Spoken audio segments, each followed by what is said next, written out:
Welcome to the Chief AI Officers podcast, where we talk to leaders who are driving innovative solutions and change at large enterprises and providing some moonshots to these enterprises. And the idea is to help Chief AI Officers in terms of inspiring others, educating themselves, and also helping their enterprises. I'm joined with Professor Max Welling, a pioneer in AI, and also now an entrepreneur in AI.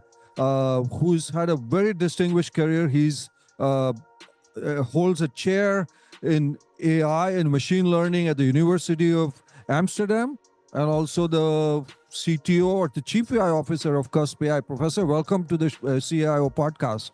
Thank you very much. I'm very happy to be here.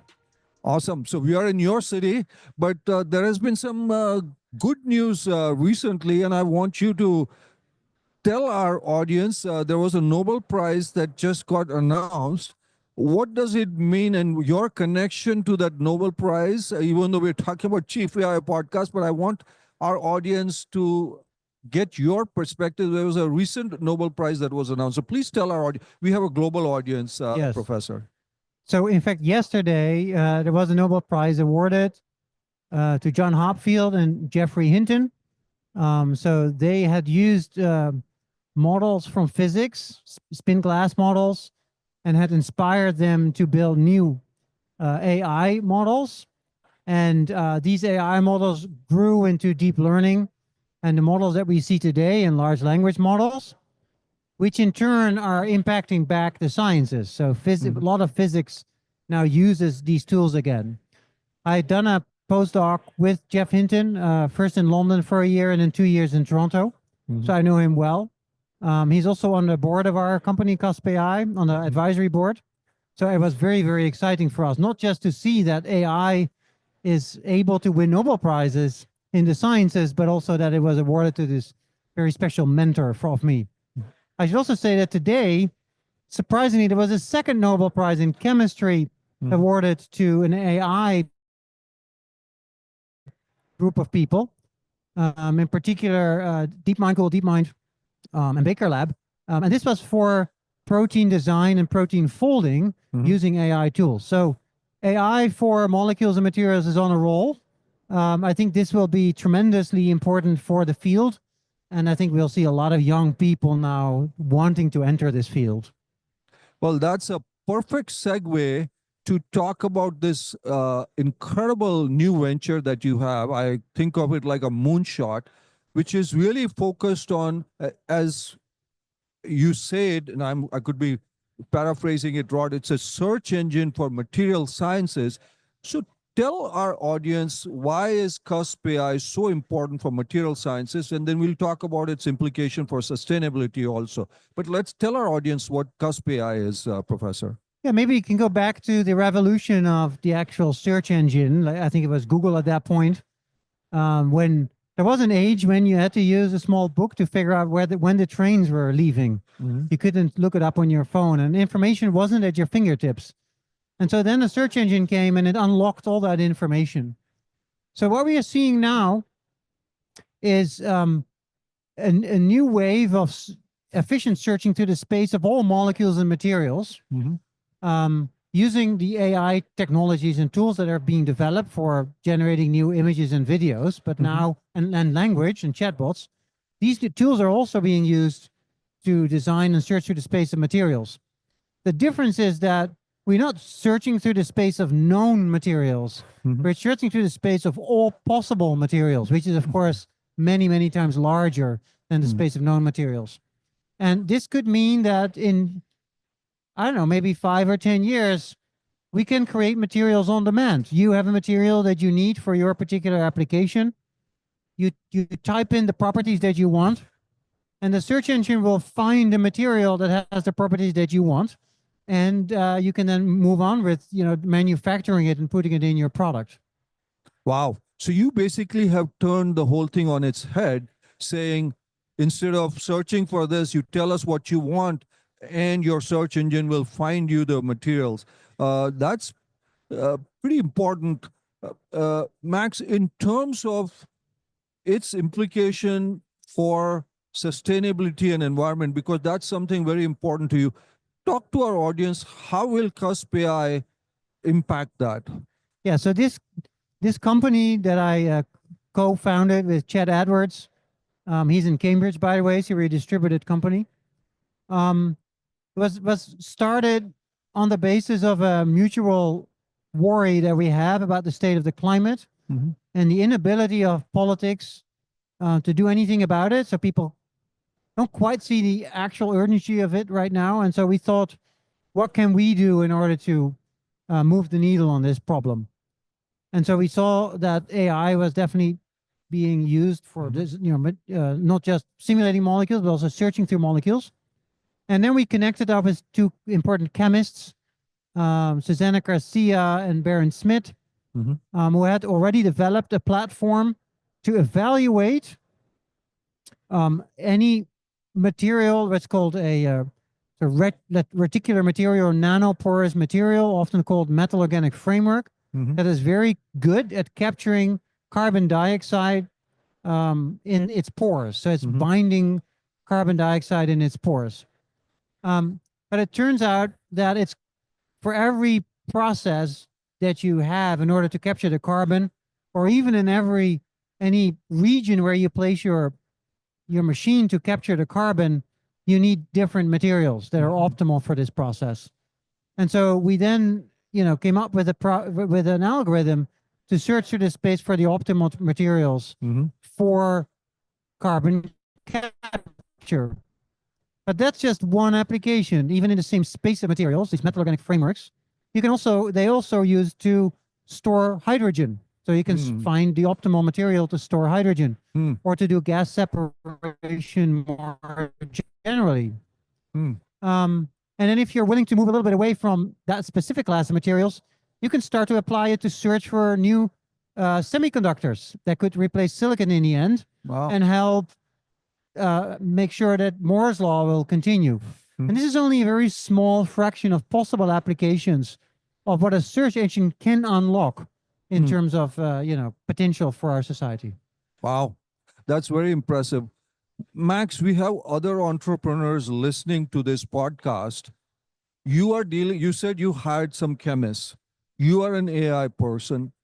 How is the interface between, let's just say, subject matter experts and AI? How do you manage that? This is for some of these people who are building these tools, because you got to have some interdisciplinary expertise. So how are you dealing with that? Please tell our audience a little bit. That's a great question. I think it's also probably the most exciting part of our company that we not just in the technical side. So of course we need chemists, material scientists, machine learning experts, but also software engineers and machine learning engineers. And there's a whole scala, plus business people, of course, to also deal with the partnerships. Now you need to learn each other's language. And so people are in the machine learning side are learning chemistry fast, and the people on the chemistry side are learning machine learning fast. And there needs to be an intrinsic desire to learn and reach out to the other side, basically. And so, of course, we select the people that join our company based on those skills, their interest to grow and learn about interdisciplinary topics. But I should say it's one of the most fun parts of the company. So, listeners, that's, as you heard from Max, working with people who are, Max is saying. Max, there's a big debate on open source and other stuff that's going on. You obviously have a company that wants to protect its intellectual property, but also there's this whole issue about providing this kind of information on an open source base. How are you dealing with that whole dilemma, as some of our listeners are doing? So talk to them about this, please. Yeah, it's also a great question. So I don't believe in extremes myself. So we are not locking up all our IP behind a wall. We're also not open sourcing everything. So we are trying to find a middle ground. We work with academia. We are part of consortia that are open. We are very happy to give back, contribute to the open source software community, even our algorithms. We work with Meta on building force fields and other types of technology that is very helpful. And carbon capture, they have a great program in catalysis and carbon and direct air capture. And so all of that goes open source, and we are very happy to do that because it puts us on the, on the map. People start to know us, people want to join us, people get inspired by us, but also it accelerates the field. And that's what we're really after in the end. We want to solve a problem together. Now, of course, you can only really solve a problem if you stay healthy yourself and don't go down in the process. So the key value that we create, we protect with patents, after which it becomes public anyway. And of course, a very important part is the platform itself, which we use to search. And it's just a lot of work to build that. It's not, you don't do that overnight. And so we're not too worried that that will be replicated very soon if somebody steals it maybe. But if you publish a paper, I don't think people will immediately be able to replicate it. So we're not too worried about, building walls around our IP, except for some very key technology. So what you're saying is there is a balance between having stuff that increases the whole ecosystem for others, but protecting the IP because, as you said, you are a for-profit company, you got investors, and you have to protect that. So that's a very, very important message for them. Max, there are large companies when you look at DuPont, Dow, and others who are doing some of these things. When smaller companies, the David Goliath for our listeners, this is all learning for our listeners, who look at larger competitors and say, hey, man, I don't know if I can do that. When you looked at them when you were starting this company, did it come to your mind that, hey, they are multi-billion-dollar companies, they can do what we can do, and this is not specific to CuspAI, but more so for them. What went through your mind in saying, I think I can do this better? This is for our listeners. Yeah, this is also, great question, because in some sense, I worked for large companies with much pleasure, by the way, both for Qualcomm as a VP and for Microsoft as a VP. And so I think big companies and startups have their own sort of special properties which make them different from the other. And I think you should think in terms of an ecosystem. In an ecosystem, you need both the big players and the small players. So what can a small player do that a big player cannot do? A big player, for instance, big companies like that are cloud providers, they don't want to compete with their own customers. Right. So some things they simply don't want to do. They don't want to commercialize. Also, they're typically very heavy on the legal side. So anything you want to change has to go through layers and layers of lawyers, which takes years in order to make it happen. And of course, it needs to be approved by upper, management. And so everything goes incredibly slow, sometimes to the frustration of the people who want to change something in the company. In a startup, this is completely different. If you run a startup with 20 people, you decide it, and tomorrow you're on it. Your lawyers are there to serve you. So if you say, I want this done, they do it for you. So I find it extremely nice to work with the agility of a startup, to move the needle, and to make sure that as we grow, we stay agile and don't get slowed down. So again, what Max is saying is he's worked for big giants, Qualcomm, Microsoft, but sometimes big companies, not naming any company, all companies, they get sometimes bureaucratic and slow, and the energy and the pace of smaller companies that don't have to deal with large lawyers can be much better. Max, we have a lot of academics who also listen to this, and they're thinking, Max has had a journey as an academic, a very distinguished academic, and now he's become an entrepreneur. He's gone to the other side. How has that transition been now? Because you're kind of on both sides. Talk to the academics in our audience as to how has it been, what lessons learned, etc. for them. It's been a great journey for me. So it started when I started my previous startup, which basically was accidental in some sense. We were being asked to arbiter for a particular competition, which we did, and then accidentally we won, and then we got the basically the award. We could then start a company to actually do the work that they wanted to do. And that got acquired, and so then I spent time at Qualcomm, and that was an absolutely fantastic time for me. I learned the corporate and the advantages of a big corporation. Of course, maybe going back to the previous things we said, a small company is agile, but a big company has resources, right? So if a big company sets their mind to something, they have many more resources to achieve it. So I believe in ecosystems where big and small work together. But big and small and academia should also work together. That's also part of that ecosystem. So I've always had one leg in academia and one leg in industry, because I think being part of academia, you have the students who always educate you on the latest developments. They keep you, they keep you fresh in, in your thinking. And of course, that's also where the talent is. Where in industry, you can actually move the needle on something, to actually build something that can actually change the world. So the transition for me was gentle, I guess. It's a very different atmosphere, I would say. For instance, management is taken far more seriously than in most universities, I would say. Yeah, having a taste of both, actually, all three parts of that ecosystem: startup, big tech, and academia has given me definitely appreciation for all of them. Now, so you had a broad appreciation. Max, you're involved with CuspAI, but just thinking broader in the field of material sciences, what do you visualize with the advent of AI? Obviously with CuspAI, but beyond that, do you see some major changes coming in the next 5-10 years for us?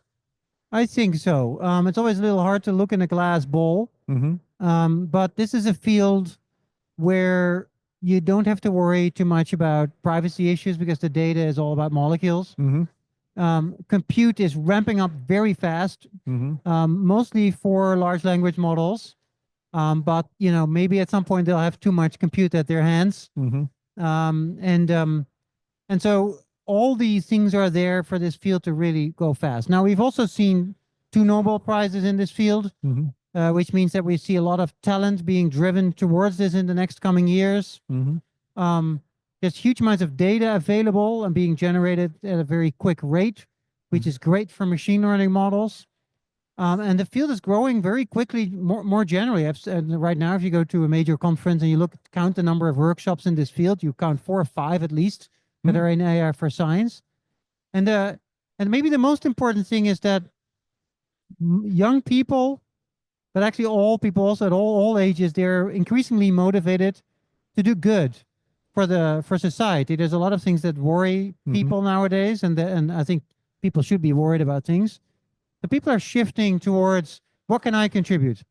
And I think in this field of AI for science, you can find a lot of great applications of where you can use your skills for bettering society. And you can think about healthcare, you can think about molecular biology, you can think about drug development, or materials for sustainability, as CUSP is working on. So, Max, is it fair to say that AI has made material sciences sexy? Yeah, I think that's a great way of putting it. Especially for younger people. Yeah, everything AI these days is very sexy, I would say. It's an interesting journey of, how do the physicists and the chemists and the physicians respond to it. So that's a slow process, because everybody has to learn to grapple with suddenly a huge new hammer that they're handed. How are we going to work with that? But definitely, I think AI is incredibly interesting topic. There's still a huge amount of things to discover because it's so young. People are inspired to develop models that think like humans do, to develop AGI. Yes. Some people, that's worrying, and that's true. So we also have to worry about making sure that all gets regulated well. So it's a very inspiring field. And if you can use those same tools to help society become a better place, what else would you want to do with your skills, I would ask? That's true. Just shifting, you mentioned something about AGI. Now, you work with Jeff Hinton. He's been like a mentor, so to speak, or at least your advisor. As you know, he's come out, he left Google and he's come out. What are your thoughts on that? I mean, he's talked about the dangers of AGI, etc. Do you ascribe to some of that thought, or? So to some of that part. So my view is a little different from that. So I do think there is a lot of, so first of all, AI is a very powerful tool, Yeah. like nuclear power was when it Yes. was invented, and the steam engine was when it was invented. So all of these are very powerful tools. So is AI. And so you can use it for good and you can use it equally for bad. And there will be people who will use it for bad. In fact, there's already happening, of course, and the things you could worry about most is mass influencing people to, vote for certain people or to think in certain ways. Yeah. And this could be foreign actors who do that, which could be a threat to our democracy. And, you can think about discrimination. Yeah. You can think of addiction to content, basically not getting yourself out of the, the metaverse or whatever, right? So there's many ways in which AI is changing the world, but also ourselves so fast that we have to worry about these things. I 100% subscribe to that. We need to regulate it. We need to make sure that's sort of properly handled. Then there's the other danger, which is, will AI take over the world and basically make people redundant? It's I think it's not impossible. And so I don't think I would say the danger is completely irrational. It's just, to me, not very close. It's still, we need a lot of steps to get there. I've been saying this for 5-10 years, and it's always quite far away in my view that this is not quite yet something that could break loose and be a danger. So we have to keep a tab on it, and some academics do, and that's great. But I also think there's another thing that worries me much more, which is the science is super solid. 99% of all of the scientists agree on it, and that's climate change. The uncertainty that is going to happen is about zero. It's just basically everybody agrees on it. It's right in our face right now. So I sometimes get a little bit the feeling of, I'm on the roof of a burning house. Should I worry about getting Alzheimer's when I am 80, or should I worry about the burning house now? Worrying about Alzheimer's is reasonable because it could definitely happen, let's say at 50%. But I need to get out of that burning house now. So that's the way I view that problem a little bit. So more immediate problem you're saying is that we are not dealing with that as much.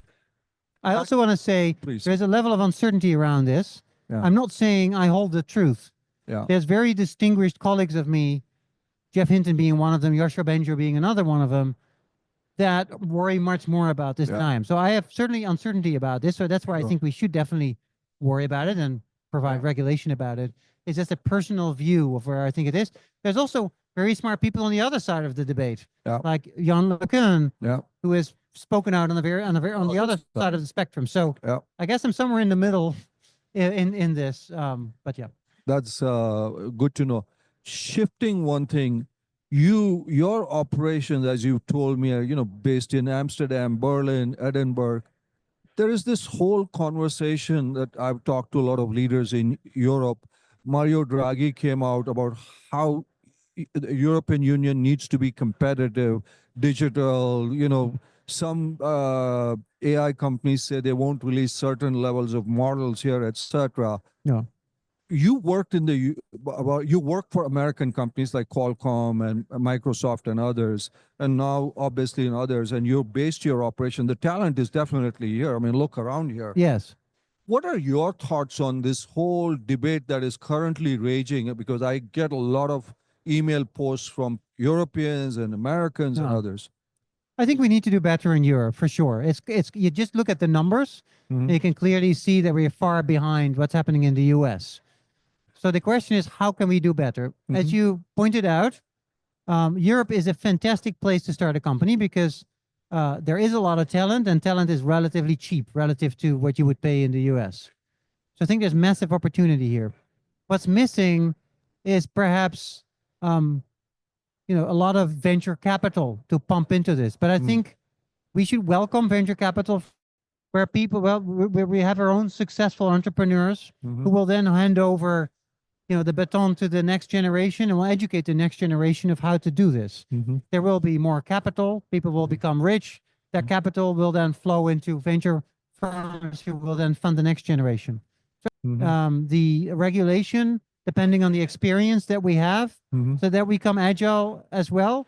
But within the value system that we have in Europe, I think we can then be very successful in Europe.